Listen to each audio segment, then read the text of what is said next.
D'autant plus quand on développe de nouvelles technologies d'armement. Et c'est pour ça que les ventes d'armes à l'étranger sont particulièrement intéressantes, parce qu'elles permettent de ramener du cash qu'on va pouvoir réinjecter dans notre armée. Les ventes soutiennent donc notre autonomie stratégique. Mais c'est plus complexe que ça. Prenons l'exemple du Rafale. Pour que la chaîne de production reste viable, il faut produire un certain nombre d'avions chaque année.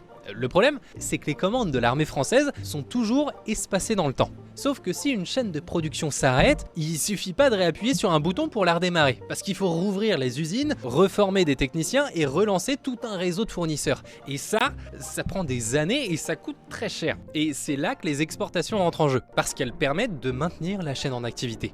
Donc au final, il ne s'agit pas seulement de ramener du cash, mais aussi de préserver une capacité de production stratégique. Et ça, l'État l'a bien compris. Sur notre production d'armement totale, on en exportait 8% dans les années 60. C'est passé à 15% dans les années 70 pour arriver à près de 30% en 2021. Aujourd'hui, la France s'est hissée parmi les grands. On parle d'un des 5 plus gros vendeurs d'armes au monde, qui essaye de tenir le rythme face à des géants comme les États-Unis ou la Russie.